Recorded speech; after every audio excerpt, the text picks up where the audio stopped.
Good morning beta. Our new topic is line spectrum of hydrogen. In previous video we have discussed about emission spectrum and absorption spectrum and वहाँ पे दो type का spectrum था, that is continuous और line spectrum. So here we will see that line spectrum of hydrogen और इसकी help से कैसे बोहर ने एटॉमिक मॉडल बनाया था हम नेक्स्ट टॉपिक में उस पर बात करेंगे. Now line spectrum of hydrogen. Okay बेटा, in 1885 a scientist name was बामर ने बताया था बेटा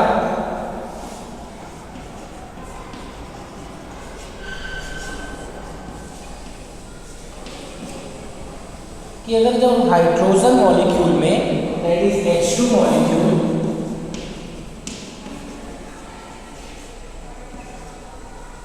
जब हम इसमें इलेक्ट्रिक डिस्चार्ज करवाएंगे, इलेक्ट्रिसिटी प्रोड्यूस करेंगे, तो क्या होगा, that molecule will be dissociated in hydrogen atom and that hydrogen atom will be in excited, वो एक्साइटेड हो जाएगा, मीन्स वो एनर्जी गेन कर लेगा. तो जब एटम एनर्जी गेन करता है तो उसको बोलते हैं excited.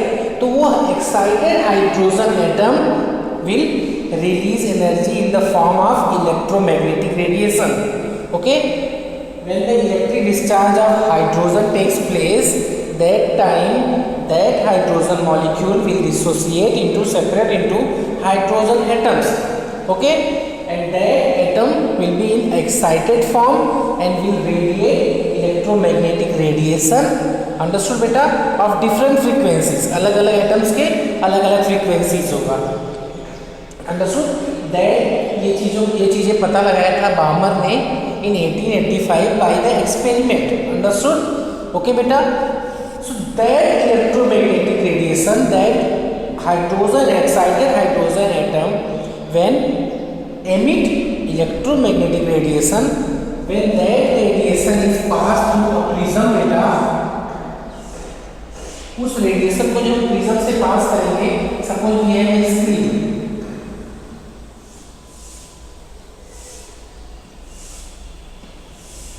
so there will be a different types of lines will be formed.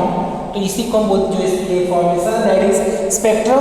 तो वहाँ पे हाइड्रोजन का लाइन स्पेक्ट्रम फॉर्म होगा, that is the line spectrum of hydrogen. अगर हम इसको इस वे में स्क्रीन पे रखेंगे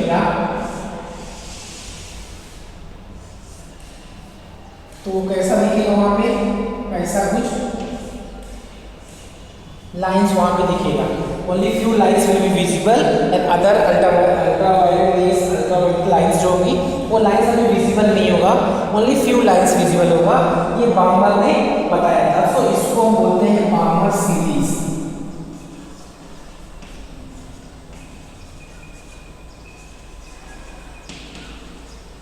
जो स्पेक्ट्रम यहाँ पे फॉर्म हो रहा है बेटा उसको बामर ने बताया था in 1885.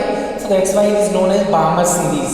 And he had given a formula for calculating the wave number. Wave number क्या होता है, that is न्यू बार, जो कि हमने पहले डिस्कस किया था स्टार्टिंग में.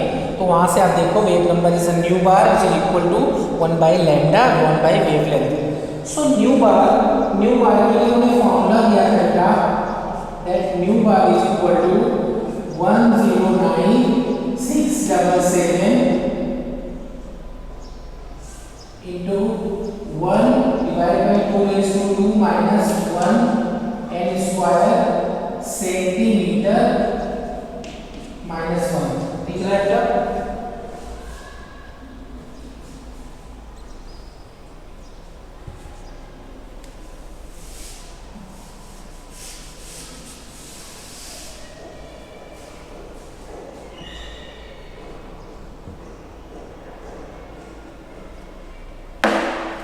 ओके, सो बाय एक्सपेरिमेंटली उन्होंने ये बताया कि wave number is equal to 109,677 1 by 2 raise to 2 minus 1 by n square centimetre per centimetre.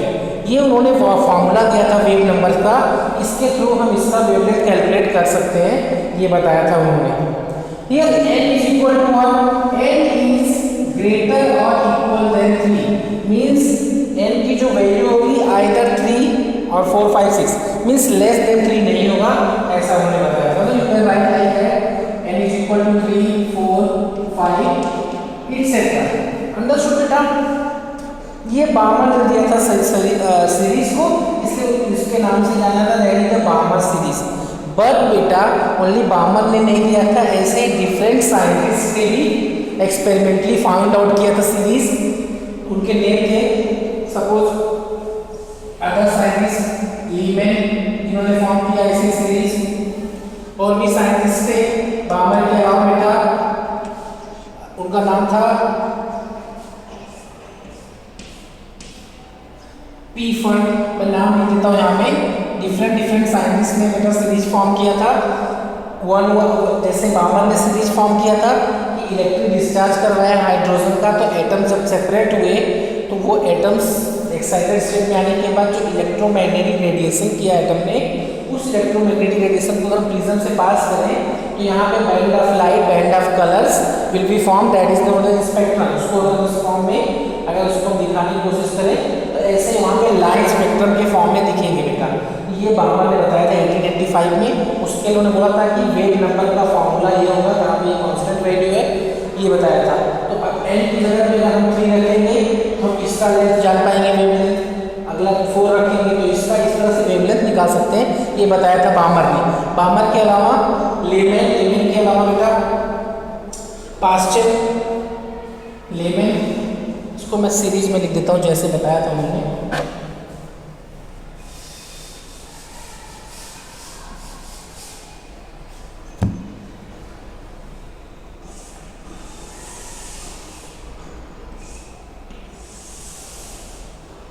इसी तरह से सिमिलर वे में एक्सपेरिमेंट किया था बेटा। First scientist whose name was after Balmer, और लोगों ने ट्राई किया था बेटा। One of them was Lyman, जिसको उन्होंने नाम दिया लेमैन सीरीज।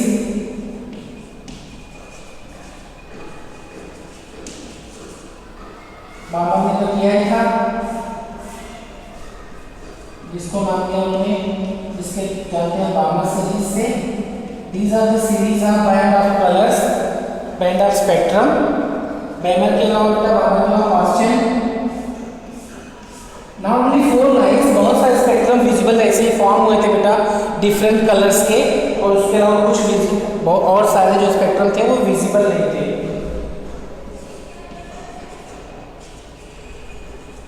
पास्चर के अलावा बेटा bracket, that is the Pasteur series, bracket series, and similarly one more scientist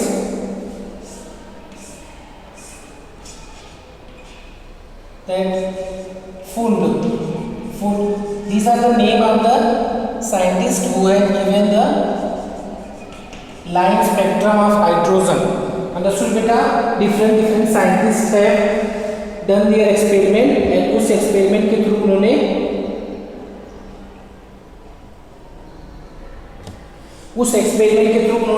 अपने सीरीज को दिया था बेटा। But here is a problem, अगर सबके डिफरेंट सीरीज होगा, Balmer series similar experiment done by Balmer, Lyman, Paschen, Brackett and Pfund, अगर ऐसे ही सब कोई करेगा तो हमें कैसे मालूम पड़ पाएगा कि कैसे इसको हम कैलकुलेट करेंगे, कैसे हम ऑब्जर्व करेंगे एक्सपेरिमेंटली। इसके लिए वन मोर साइंटिस्ट, इसको मैं लव कर रहा हूँ जगह नहीं जो, one more scientist whose name was Rydberg. ने सभी जितने भी लोगों की सीरीज उन्होंने बनाया था, जितने लोगों का एक्सपेरिमेंट था, चाहे Paschen, Brackett, Pfund and Balmer, different science Lyman, इन लोगों के साइंटिस्ट ने जो भी अपना ऑब्जर्वेशन दिया था उसको कंक्लूड करके one more scientist whose name was Rydberg ने दिया था बेटा। रेडबर्ग ने एक डिफरेंट फॉर्मूला दिया था न्यू बार का बेटा। उन्होंने सबके सीरीज को जितने लोगों ने अपनी सीरीज दिया था बेटा, Balmer series, Paschen series, Lyman series, Brackett series और फुंड सीरीज, उस पर उन्होंने एक्सपेरिमेंटली निकाल करके एक एवरेज करके एक सीरीज दिया था, जो फॉर्मूला था बेटा 109,677 1 by n1 square minus 1 by n2 square पर सेंटीमीटर, तो सेंटीमीटर माइनस 1, ये फॉर्मूला उन्होंने दिया था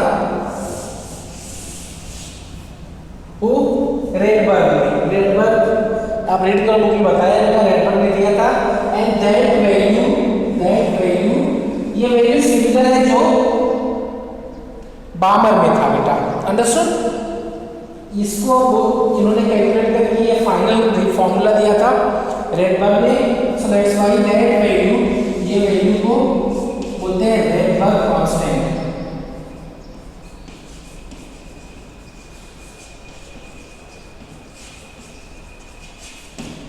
रेडबर्ग कांस्टेंट बोलते हैं। And way what is the meaning of n1 and n2 बेटा? n1 and n2 में n1 is equal to 1, 2 etc. but n2 will be n1 plus 1, n1 plus 2, n1 plus 3 etc. ये होगा। सो n1 की value अगर suppose आपने 1 लिया बेटा, then n2 will be 2, then n2 will be 3, 4, 5 ऐसे ऐसे आएगा। तो अब हमें कैसे मालूम पड़ेगा कि इस रेडबर्ग का, पास्चन का, लीमेंट का या फुंड का किसका ट्रांजिशन जो हो रहा है हाइड्रोजन एटम का, उस किससे हम इसका कैलकुलेट कर सकते हैं। इसलिए उन्होंने सीरीज में बताया था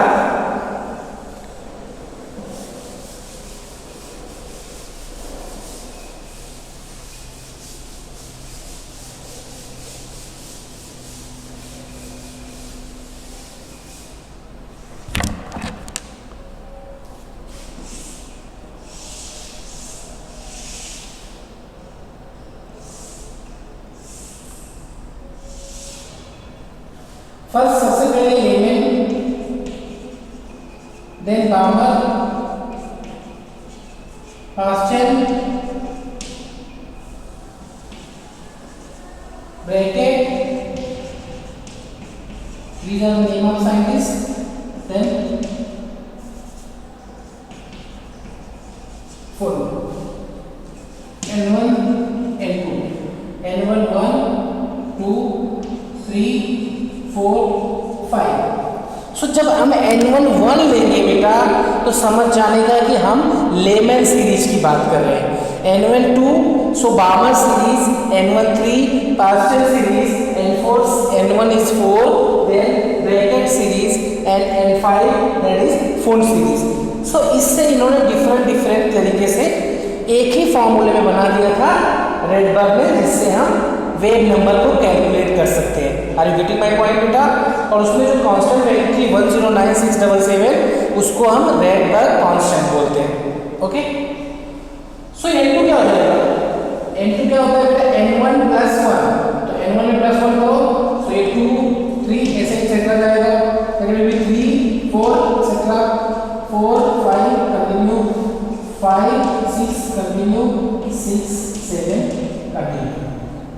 सो जब n1 और n2 लेंगे है ना, जब n1 1 लिया तो समझ रहे हैं लीमेंट का ज्यादा है, ऐसे ऐसे करके n1 आपका कांस्टेंट हो गया, उसके बेसिस पे आपका n2 निकलेगा। और फार्मूला उन्होंने दिया ही था आपका n109,677 whole bracket 1 by n1 square minus 1 by n2 square per centimetre. Okay, so उसके थ्रू जो भी हमारा सपोज हम बात कर रहे हैं लीमेंट का, इस तरह लाइन स्पेक्ट्रम निकला हमारा। जब हम n1 1 लेंगे, n2 2 लेंगे, तो हम ये पहले बैंड का निकाल सकते हैं वेवलेंथ। फिर n1 1 n3 3 लेंगे तो इसका सिमिलरली ये फिक्स रहेगा। कब तक? जब तक आप लेमन का काउंट कर रहे हो। जब आप बामर का करोगे तो n1 2 ले लेना है, और उसके बाद जैसे जैसे आगे बढ़ते जाओगे अगले अगले का निकाल सकते हैं वेवलेंथ। ये बताया था इन लोगों ने। बट बेटा यहाँ पे एक प्रॉब्लम थी, इन्होंने ये एक्सप्लेन नहीं किया था कि ये इन्होंने कैसे किया है, क्या किया है, इसका उन्होंने एक्सप्लेनेशन कुछ भी दिया नहीं था। तो इसका एक्सप्लेनेशन कौन देगा? वही चीज़ें हमें पढ़ना है बोहर्स एटॉमिक मॉडल में। So when we will discuss about in next video Bohr's atomic model, जो रदरफोर्ड ने मॉडल दिया था नियरली राइट था, ओनली फ्यू रीजंस की वजह से फेल हो गया था कि electron will radiate energy and will fall in the nucleus, so atom will be unstable. तो ये सब जो कुछ प्रॉब्लम्स क्रिएट हुई थी वो प्रॉब्लम्स को करेक्ट करते हुए ये सीरीज को प्रॉपर वे में बोअस में एक्सप्लेन करेंगे, तो हमें उसके बाद हमें समझ में आएगा कि हाइड्रोजन का जो लाइन स्पेक्ट्रम है उसका एक्सप्लेनेशन क्या होना चाहिए, because we scientist have not given the proper explanation. तो यहाँ पे सिर्फ हाइड्रोजन का लाइन स्पेक्ट्रम है, व्हाट अबाउट अदर एलिमेंट्स, क्या उसमें सिमिलर होगा? आंसर है एस। सो हाउ, ये बताया नहीं गया था। ये सब चीज़ें हम देखेंगे बोहर्स एटॉमिक मॉडल में। Thank you my dear children.